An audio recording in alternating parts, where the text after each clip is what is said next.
ആമി എവിടെ പോകുന്നേ? എവിടെ? ഹാപ്പിയാണോ?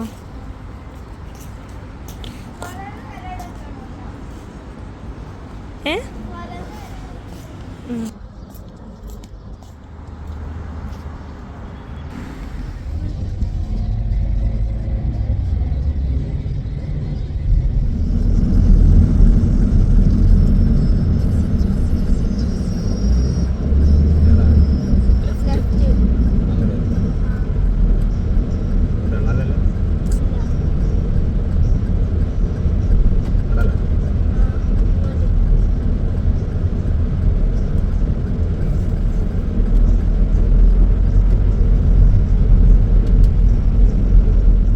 ഹലോ ഫ്രണ്ട്സ്, എല്ലാവർക്കും മികാസ് ഇറ്റ്സ് മൈ ലൈഫിൻ്റെ പുതിയൊരു വീഡിയോയിലേക്ക് സ്വാഗതം. അപ്പോൾ ഇത് നമ്മളൊരു 1 മന്ത് മുന്നേ പോയിട്ടുണ്ടായിരുന്ന ഒരു സ്ഥലത്തേക്കാണ് കേട്ടോ. ആമിക്കുട്ടിക്ക് ഭയങ്കര ഇഷ്ടമുള്ളൊരു സ്ഥലമാണ്. അതുപോലെ തന്നെ എനിക്ക് തോന്നുന്നു ഷാർജയിലും ദുബായിലൊക്കെയുള്ള ആർക്കും അറിയാതിരിക്കില്ല ഇങ്ങനൊരു സ്ഥലം. ഷാർജയിലുള്ളവർക്കും ദുബായിലുള്ളവർക്കൊക്കെ ഏറ്റവും ഈസി ആയിട്ട് പോകാൻ പറ്റുന്നതും എല്ലാവർക്കും പോകാൻ ഇഷ്ടപ്പെടുന്നതായിട്ടുള്ളൊരു സ്ഥലമായിരിക്കണം അൽമംസർ ബീച്ചുണ്ട്, സ്വിമ്മിംഗ് പൂളുണ്ട്, പാർക്കുണ്ട്, വലിയൊരു സ്പേസ് ഫുള്ള് ഇതെല്ലാം കൂടിയിട്ടുള്ളൊരു സ്ഥലമാണ് കേട്ടോ. അപ്പോൾ അങ്ങോട്ടേക്ക് പോകാൻ കുറച്ച് ട്രാഫിക്കൊക്കെ കിട്ടാറുണ്ട്. ഇപ്പോൾ ഞാൻ പോയത് ഷാർജയിൽ നിന്നാണ്. ഷാർജ യൂണിവേഴ്സിറ്റി ആ ഒരു ഭാഗത്തു നിന്ന് എനിക്ക് അവിടം വരെ എത്താനായിട്ട് ഏകദേശം ഒരു 19 കിലോമീറ്റർ ഉള്ളൂ. പക്ഷേ ട്രാഫിക്കും കൂടിയിട്ട് എനിക്കൊരു 35-40 മിനിറ്റിൻ്റെ അടുത്ത് എത്തി കേട്ടോ. ഒരു 2 വർഷം മുന്നേ ഞാൻ പോയ സമയത്ത് ഉണ്ടായിരുന്നതിനേക്കാളും കുറച്ച് ചേഞ്ചസ് ഒക്കെ ഈ പോകുന്ന വഴിയിലൊക്കെ എനിക്ക് തോന്നി. വലിയ ചേഞ്ചസ് ഒന്നല്ല. ഇപ്പോൾ അവിടെ എന്തോ കൺസ്ട്രക്ഷനൊക്കെ നടക്കുന്നുണ്ട്. ഈ റൈറ്റ് സൈഡിൽ ഫുൾ ബീച്ചാണ് കേട്ടോ. അപ്പോൾ അവിടെ എന്തൊക്കെയോ പുതിയ പ്ലാൻ എന്തൊക്കെയോ വരുന്നുണ്ട്. അപ്പോൾ അതിൻ്റെ അവിടെ വർക്കൊക്കെ നടന്നുകൊണ്ടിരിക്കുകയാണ്. അതുകൊണ്ട് അതിൻ്റെ ഒരു കുറച്ച് ബുദ്ധിമുട്ടുണ്ടായിരുന്നു പോകുന്ന ആ റൂട്ടിൽ. പിന്നെ ബാക്കിയെല്ലാം സെയിം പോലെ തന്നെയാണ്. അന്ന് നമുക്ക് വണ്ടിയൊന്നും ഇല്ലാത്തതുകൊണ്ട് നമ്മൾ ബസ്സിലൊക്കെ മെട്രോയിൽ വന്ന്, പിന്നെ അന്ന് ദുബായിലായിരുന്നു സ്റ്റേ ചെയ്തിരുന്നത്. അവിടെ നിന്ന് മെട്രോയിൽ വന്ന് പിന്നെ അവിടെ നിന്ന് ബസ് കയറി, പിന്നെ ഈ ഒരു ഇതിലൊക്കെ നമുക്ക് ടാക്സി കിട്ടാതെ റിട്ടേൺ വരുന്ന സമയത്ത് ടാക്സി കിട്ടാതെ നടക്കേണ്ടിയൊക്കെ വന്നിട്ടുണ്ടായിരുന്നു. ഇന്നിപ്പോൾ പിന്നെ നമുക്ക് വണ്ടിയൊക്കെ ആയതുകൊണ്ട് നമ്മൾ നമ്മുടെ വണ്ടിയിൽ തന്നെ ഡയറക്റ്റ് അവിടെ വരെയൊക്കെയാണ് പോകുന്നത് കേട്ടോ. ഇന്നത്തെ നമ്മുടെ പോക്ക് മെയിനായിട്ട് നമ്മൾ ഫോക്കസ് ചെയ്തിരിക്കുന്നത് സ്വിമ്മിംഗ് പൂളിലോട്ടാണ്.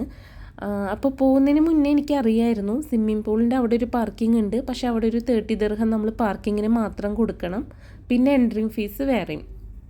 അപ്പം ഞാൻ വിചാരിച്ചിരുന്നു, കാരണം ഒരു 2-3 മാസം മുന്നേ ബ്രദറും ആമിക്കുട്ടിയും കൂടെ പോയതായിരുന്നു. അപ്പോൾ ഞാൻ വിചാരിച്ചു ഓക്കെ അവിടെ ഒരു 30 ദിർഹം കൊടുക്കണ്ടല്ലോ ചുമ്മാ പാർക്കിങ്ങിന് വേണ്ടിയിട്ട്. അന്നേരം ഫ്രീ പാർക്കിംഗ് ഉണ്ട്, അതായത് പാർക്ക് ഏരിയയുടെ അവിടെ ഫ്രീ പാർക്കിംഗ് ഉണ്ട്. അവിടെ നിന്ന് നമുക്ക് പാർക്കിലോട്ട് എൻ്റർ ചെയ്യാനുള്ള ടിക്കറ്റ് എടുത്ത് നമുക്ക് അങ്ങനെ കയറാമെന്നാണ് ഞാൻ പ്ലാൻ ചെയ്തത്. പക്ഷേ ആ പ്ലാനിങ് എല്ലാം ശുദ്ധ മണ്ടത്തരായിപ്പോയി. വേറെ ഒന്നും കൊണ്ടല്ല, ഇതാണ് ഞാൻ പറഞ്ഞ സ്ഥലം. ഇവിടെയാണ് മെയിൻ എൻട്രൻസ്. ഇവിടെ നമുക്ക് ഫ്രീ ആയിട്ട് പാർക്ക് ചെയ്യാം. അപ്പോൾ ഇതിൻ്റെ റൈറ്റ് സൈഡിലായിട്ട് നമുക്ക് ഇവിടെ എത്തുന്നതിന് തൊട്ട് മുന്നായിട്ട് റൈറ്റിലോട്ട് ഒരു റോഡ് പോകുന്നുണ്ട്. ആ റോഡ് നേരെ ചെല്ലുന്നത് സ്വിമ്മിങ്ങിലോട്ടാണ്. അപ്പോൾ നമുക്ക് അതിൻ്റെ ഫ്രണ്ടിൽ തന്നെ എത്താം. അവിടെ പാർക്കിങ്ങിന് 30 ദിർഹം കൊടുത്തിട്ട് നമുക്ക് പാർക്കിങ്ങിൻ്റെ എൻട്രൻസ് ഫീ കൊടുത്ത് നമുക്ക് അങ്ങ്, പാർക്കിങ്ങിൻ്റെ അല്ല സ്വിമ്മിങ്ങിൻ്റെ എൻട്രൻസ് ഫീ കൊടുത്തിട്ട് നമുക്കങ്ങ് കയറാം. പക്ഷേ ഞാൻ അവിടെ ആ ഒരു 30 ദിർഹം ലാഭിക്കാമല്ലോ എന്ന് വിചാരിച്ചിട്ടാണ് ഈ ഒരു മണ്ടത്തരം കാണിച്ചത്. നല്ല തണലൊന്നുമില്ല, എന്നാലും ചെറിയ രീതിയിൽ തണൽ കിട്ടുന്ന ഒരു രീതി ആ ഒരു സ്പേസിൽ കാർ ഇട്ടിട്ട് നമ്മൾ ഇവിടുന്ന് ടിക്കറ്റ് എടുത്തിട്ട് പാർക്കിൻ്റെ ടിക്കറ്റ് എടുത്തിട്ട് അങ്ങനെ ഉള്ളിലോട്ട് കയറി. പാർക്കിൻ്റെ ടിക്കറ്റും എനിക്ക് തോന്നുന്നു ഒരാൾക്ക് 5 ദിർഹം എന്തോ ഉണ്ട്. എനിക്കത് കറക്റ്റ് ഓർമ്മയില്ല കേട്ടോ. 5 ദിർഹം എന്തോ ഉണ്ട്. അപ്പോൾ ആമിക്കുട്ടി അവിടെ നിന്ന് ടിക്കറ്റൊക്കെ എടുത്തു. 3 പേരും കൂടെ കാർഡ് വെച്ചിട്ടേ നമുക്ക് പേയ്മെൻറ്റ് ചെയ്യാൻ പറ്റുള്ളൂ കേട്ടോ. അങ്ങനെ നമ്മൾ പിന്നെ അതുപോലെ തന്നെ ഇവിടെ ഏതോ ഒരു ദിവസം ഫീമെയിൽസിന് മാത്രമേ എൻ്റർ ചെയ്യാൻ പറ്റുള്ളൂ. എനിക്ക് തോന്നുന്നു ഫ്രൈഡേ ആണെന്ന് തോന്നുന്നുണ്ട്. ഫ്രൈഡേ ഓർ ട്യൂസ്ഡേയോ ഫീമെയിൽസിന് മാത്രമേ എൻ്റർ ചെയ്യാൻ പറ്റുള്ളൂ. ബാക്കി എല്ലാ ദിവസങ്ങളിലും എല്ലാവർക്കും ഫാമിലിക്കും ഒക്കെ വരാം. അങ്ങനെ നമ്മൾ ഇവിടുന്ന് ടിക്കറ്റ് എടുത്ത് പാർക്കിലോട്ട് എൻ്റർ ചെയ്തു. ഇനി ഈ പാർക്കിൻ്റെ അവിടുന്ന് സ്വിമ്മിങ് വരേക്കും കുറച്ചധികം നടക്കാനുണ്ട്. പക്ഷേ അതൊന്നും എനിക്ക് അറിയണ്ടായിരുന്നില്ല. അതുകൊണ്ടാണ് ഞാൻ ഈ മണ്ടത്തരം ചെയ്തത്. അവിടുന്ന് അങ്ങോട്ട് ആ സ്വിമ്മിങ്ങിൻ്റെ ആ ഏരിയ വരേക്കും അത്യാവശ്യം നല്ല ദൂരം ഉണ്ടായിരുന്നു നടക്കാൻ. അങ്ങനെ നടന്ന് നമ്മൾ അതിൻ്റെ അടുത്ത് എത്താനായിട്ടോ. അവിടെ എത്തിയപ്പോഴാണ് അവിടെ നമ്മൾ വീണ്ടും ടിക്കറ്റ് എടുക്കണം സ്വിമ്മിങ്ങിന്. അപ്പോൾ എനിക്ക് തോന്നി നമ്മൾ പാർക്കിൽ എവിടെയും കയറിയുമില്ല, പക്ഷേ ഇവിടെ നമ്മളൊരു 15 ദിർഹം കളയുകയും ചെയ്തു. അതിൻ്റെ കൂടെ ഒരു 15 കൂടെ ചേർത്ത് കഴിഞ്ഞാൽ എനിക്ക് അപ്പുറത്തുനിന്ന് പാർക്കിംഗ് ഇട്ടിട്ട് ഇത്രയും വെയിൽ കൊണ്ട് നടക്കേണ്ടി വരില്ലായിരുന്നു. കുഴപ്പമില്ല, ഇനി അടുത്ത പ്രാവശ്യം നമുക്ക് ശരിയാക്കാമെന്നും പറഞ്ഞിട്ട് ഞങ്ങൾ അങ്ങനെ അവിടെ എൻജോയ് ചെയ്തിട്ട് അങ്ങനെ ഇറങ്ങി കേട്ടോ. ഇതൊക്കെ ആ പാർക്കിൻ്റെ ആ ഒരു സൈഡിലുള്ള ബീച്ചിൻ്റെ വ്യൂ ആണ് കേട്ടോ, റൈറ്റ് സൈഡിൽ കാണുന്നത്. അങ്ങനെ ഇവിടെ നിന്ന് നമ്മൾ നടന്ന് ബീച്ചിൻ്റെ ആ ഒരു സൈഡിലൊക്കെ കുറച്ച് ഫോട്ടോസും വീഡിയോസൊക്കെ എടുത്ത് കഴിഞ്ഞിട്ട് നമ്മളങ്ങനെ നേരെ സ്വിമ്മിങ്ങിൽ പോയി. പിന്നെ ബാക്കി വിശേഷങ്ങളൊക്കെ നിങ്ങൾ കണ്ടോളൂ. വീഡിയോസൊക്കെ ഇഷ്ടമായി കഴിഞ്ഞാൽ ലൈക്കും കമൻറ്റൊക്കെ ചെയ്യാം. ഈ വീഡിയോ കാണുന്നവരിൽ ആരെങ്കിലും ഷാർജയിലോ UAE എവിടെയാണ് ഉള്ളവരെന്നുണ്ടെങ്കിൽ നിങ്ങൾ പോയിട്ടുണ്ടെന്നുണ്ടെങ്കിൽ അതും ഒന്ന് കമൻറ്റ് ചെയ്യാം കേട്ടോ. അപ്പോൾ എല്ലാവർക്കും ഇനി അടുത്തൊരു വീഡിയോയിൽ കാണാം. ബൈ.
വാ.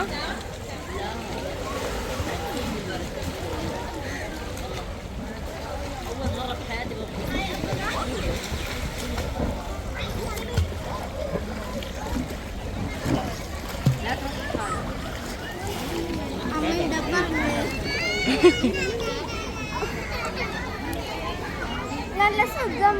അമ്മ കുട്ടികൾ നോക്കി. അമ്മ ഷൂറിന്റെ അടിയിലുള്ളൊരു ആമി ഒറ്റയ്ക്ക് ഇരുന്ന് കഴിക്കല്ലേ തന്നെ. അത് സാറില്ല, ഇതെനിക്കിതായോ? ഇഷ്ടമായ?